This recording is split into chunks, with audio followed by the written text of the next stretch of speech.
Welcome to Hip Hop Gems TV. Y'all know what it is, man. I'm sitting next to yet another good gem, another artist who I heavily respect, another artist who is not afraid to let you know that his pen game is definitely not to be F with. I don't want to curse on the first 5 seconds of the YouTube. So I'm going to keep it real brief. Got my guy, Kony Brooks here. Ty, what's good, my brother? What's good, my brother? How you? I'm cool, and thank you for having me. Thank you for being here, man. Everybody always say thank you for having me, man. Thank you. Thank you for making time, man. I really appreciate that. Of course. Most interviews start the same way. I always got to ask, man, you know, the introduction. We got to go through that before we start talking the real shit. Of course. How did you get into this space, man? Hip hop, and what does it mean to you? So it started as a love-hate kind of thing. My older brother was a DJ and a producer. So I kind of grew up in a house where just that notion that poetry is rap was normal. So he would sample my video games.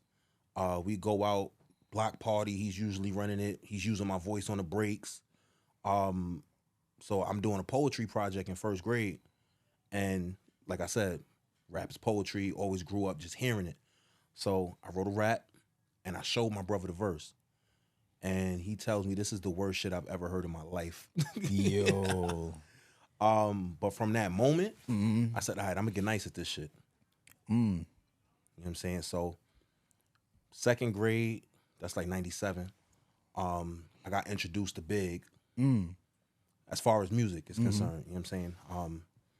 And now I'm just like, oh, now I'm inspired because this is somebody who's another big person that's rhyming like this at this level. Though I'm not fully understanding, I'm not grasping concepts, just the idea of it is cool to me. You know what I'm saying? So I kind of took it from there and it evolved. Like I just kept writing, you know what I'm saying, poetry, kept rhyming. Then like the concept of freestyling, by the time I got to like middle school, I'm just battling niggas in the lunchroom. I'm just going off the top of my head, freestyling, going. And high school was the first time I got a chance to record. Yeah. You know what I'm saying we had a little 3-track joint in my man's house. He would get the instrumentals off the vinyl joints. We run them through the tapes, burn it on a CD. You only got one take. Damn, yeah, man. That's a time, man.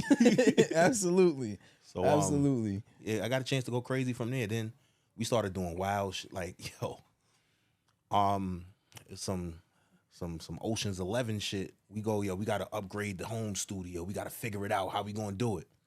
So my man's worked at a daycare after school. Me in high school, by the way. We teenagers. He goes, we got a candy shipment. The kids is coming. They family gotta sell candy. If y'all intercept the truck.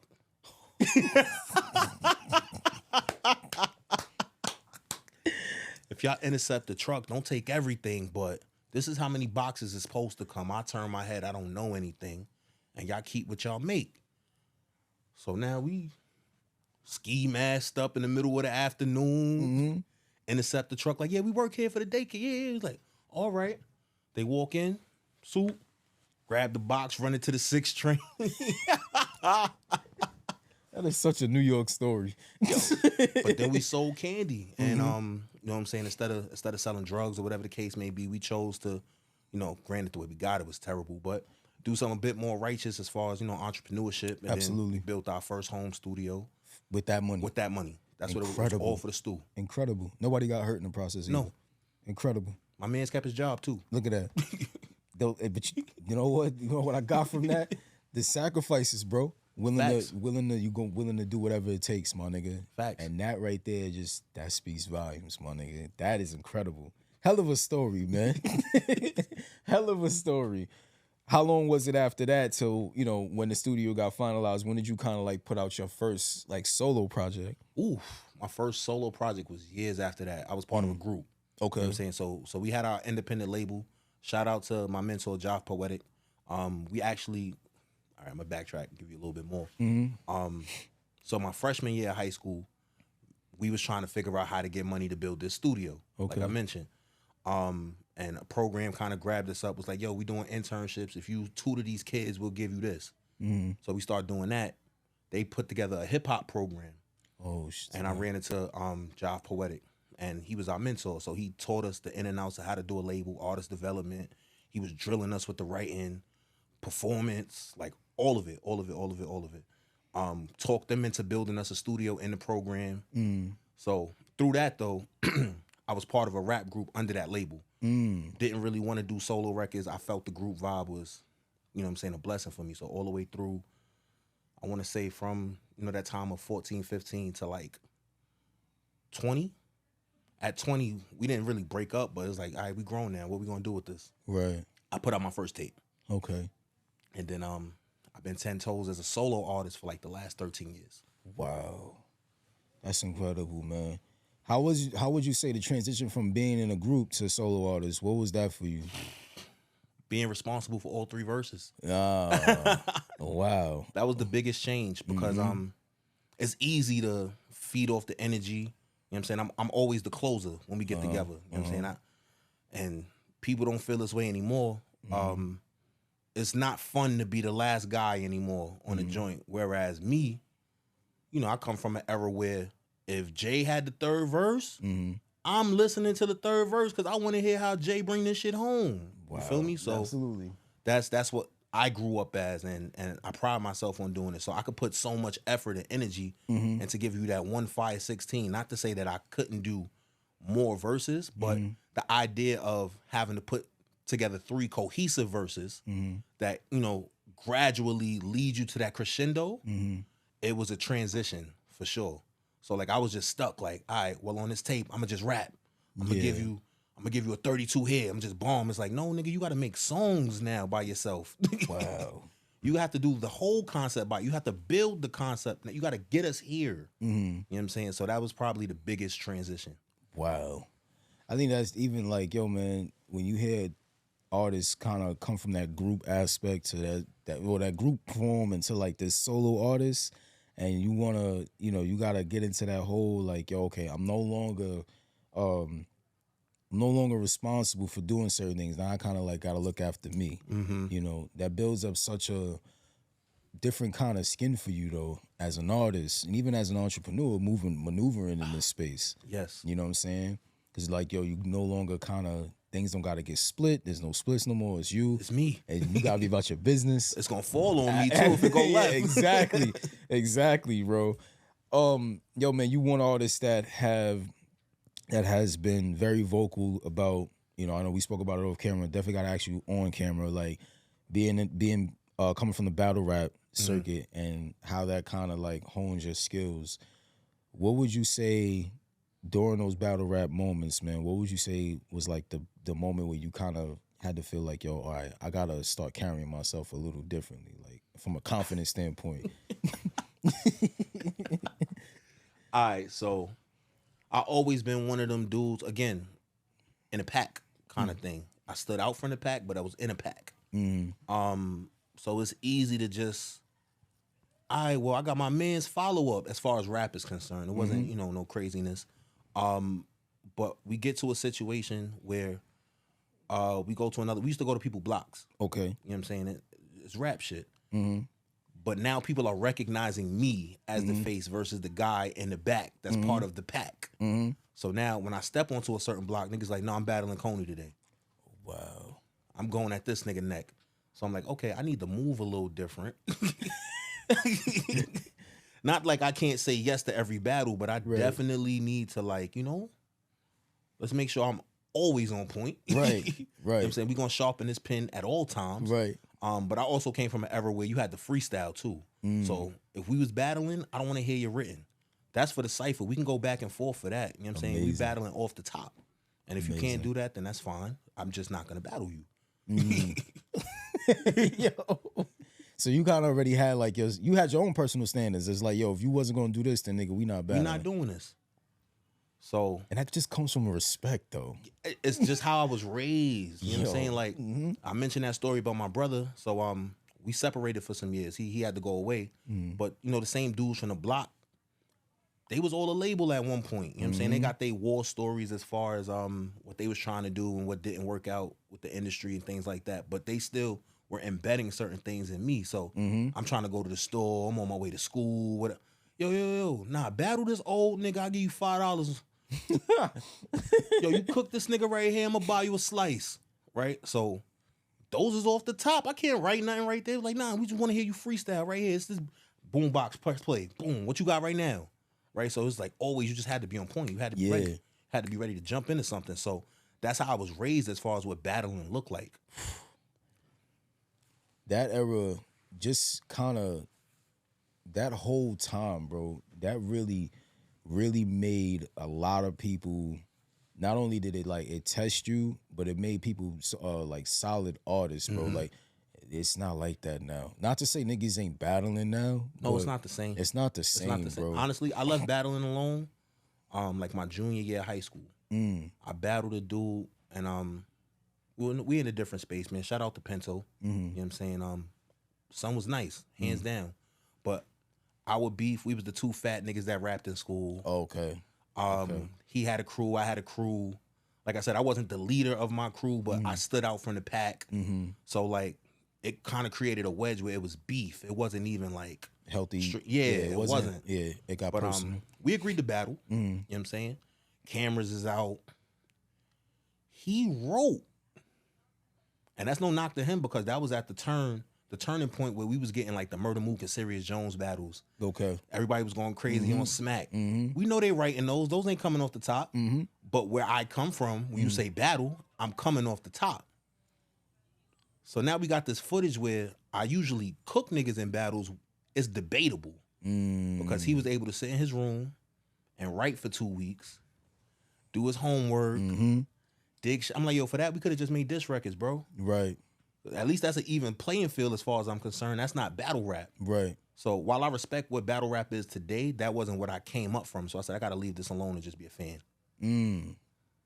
Was it hard though at that point, or you were ready to evolve?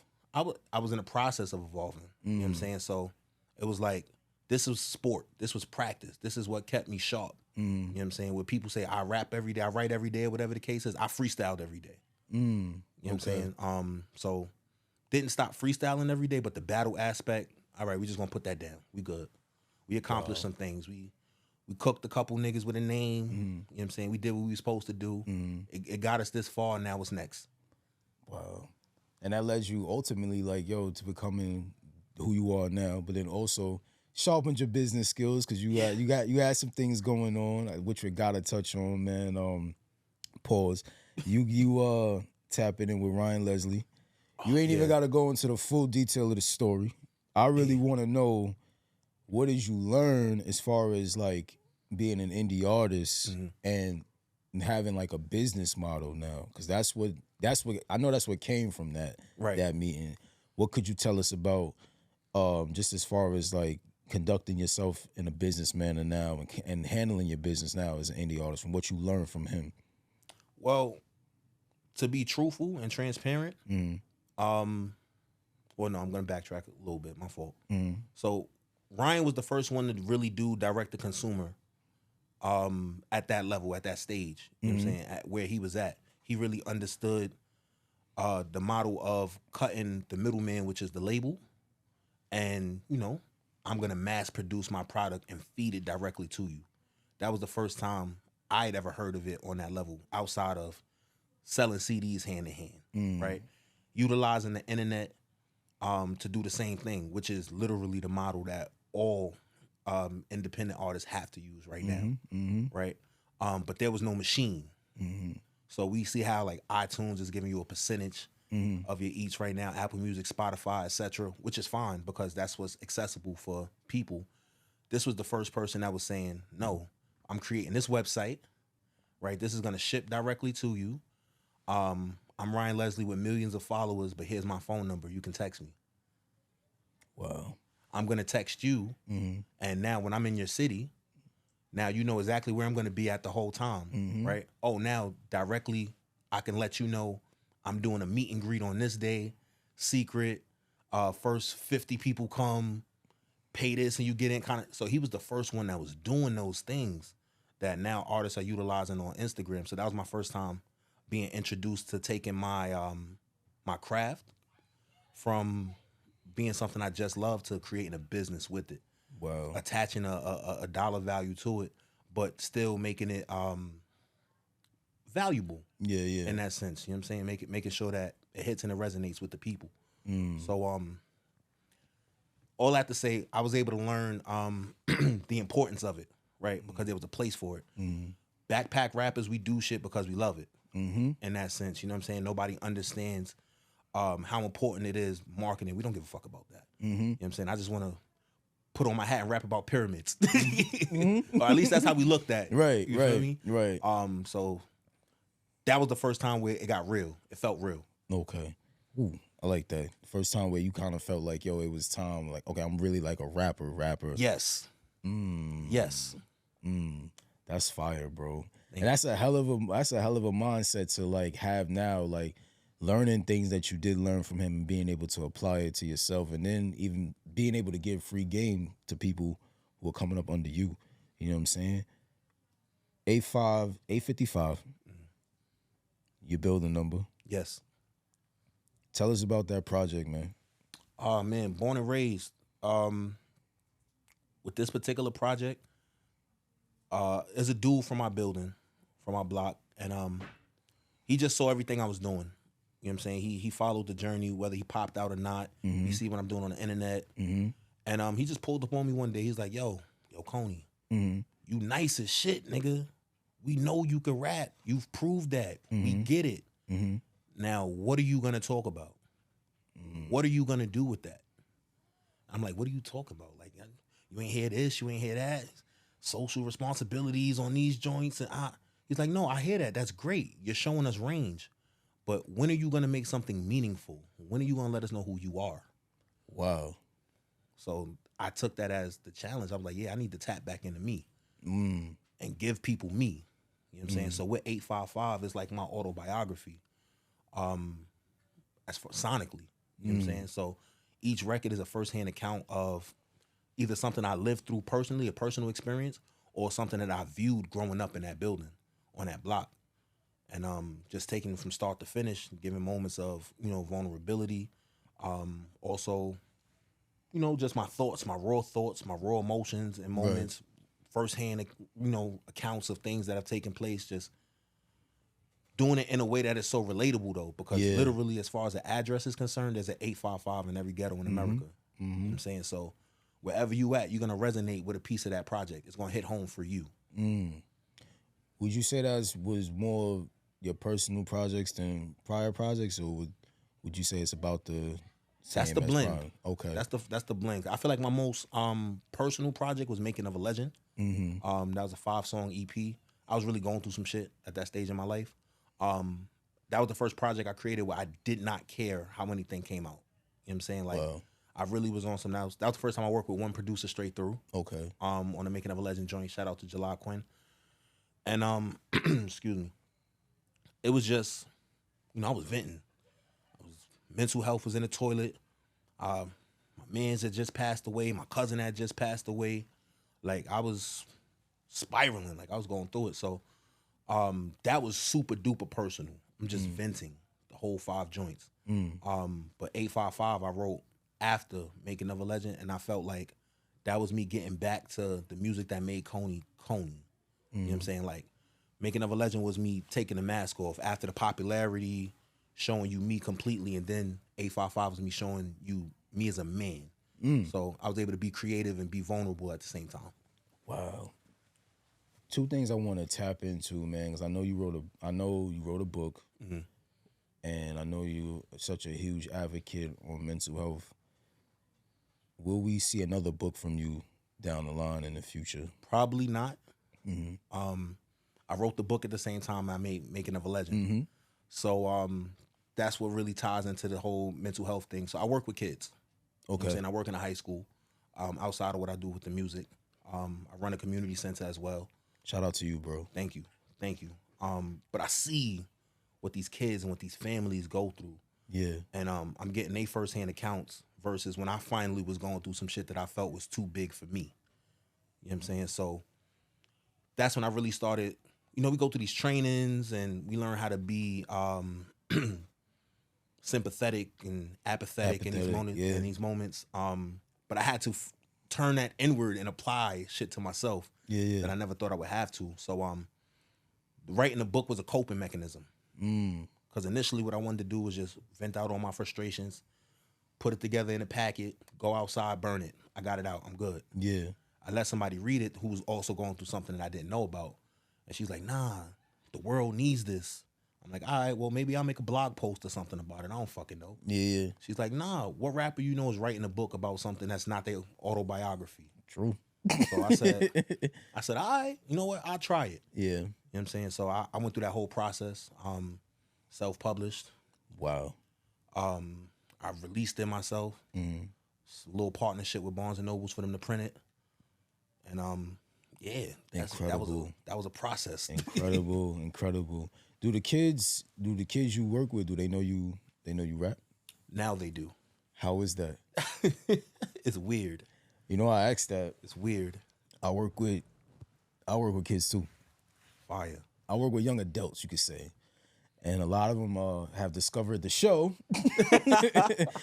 So it's been a little bit of an adjustment. Shout out to, I can't say y'all names, but shout out to y'all know who y'all are. But we in the same boat. Yeah, you know what I'm saying? So it's been an adjustment because like you kind of want to remain like have that, you know what I mean? And then they see it or they hear it and say, "Oh snap, I know." And you know, now they telling everybody. Well, for me, it's been my biggest asset.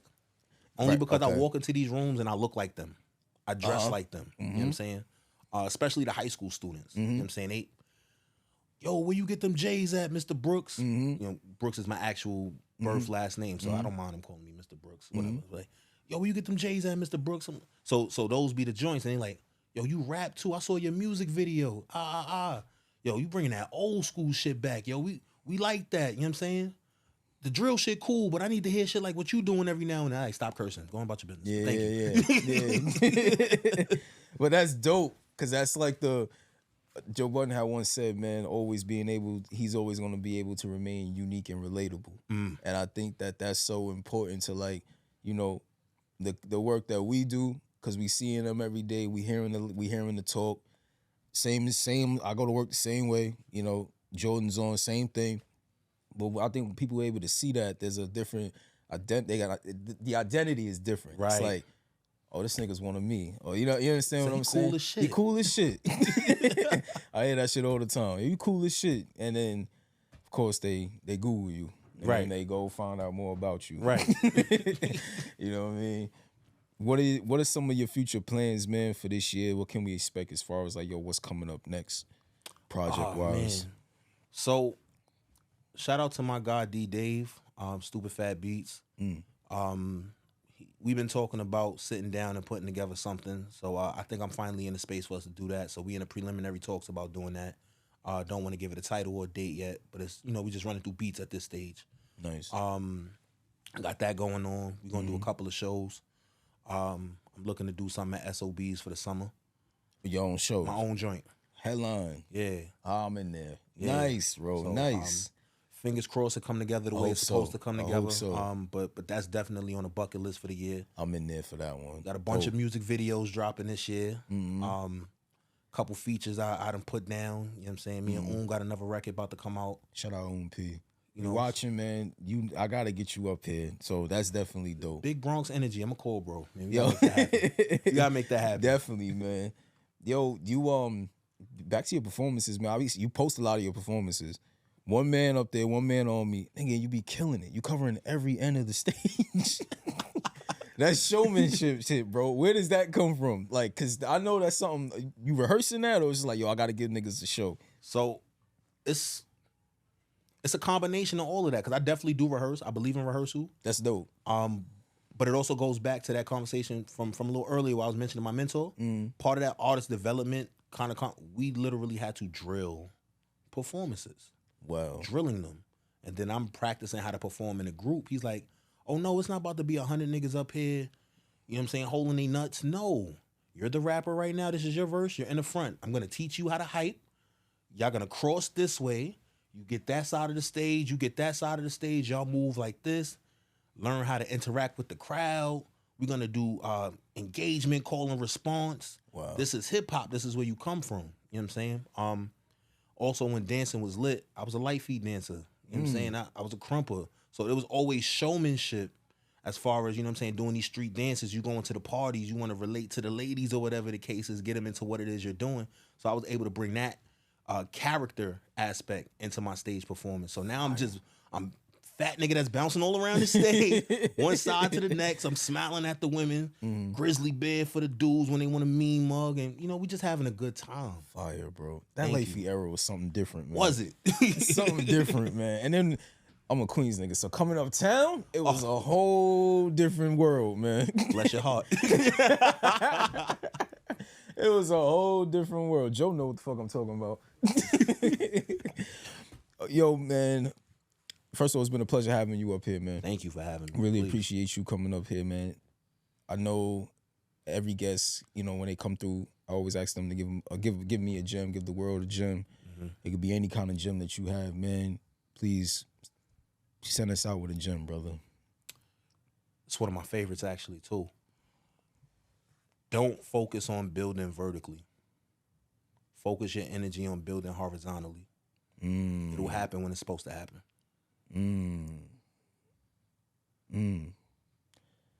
Kony, bro, I appreciate you, man. Appreciate your story. Appreciate your time. Shout out to you. I'm definitely looking forward to what you got coming out for this year. If you haven't, man, yo, go check out A55. Definitely a personal project. Definitely a project he's gonna take you through his journey in his building. Appreciate you, brother. I appreciate you, man. Thank you. No doubt, man. HHGTV, yet another gem. Y'all know what it is, man. I'm the nigga that's bringing you this shit right here, man. We out of here. What you watching? Hip Hop Gens TV?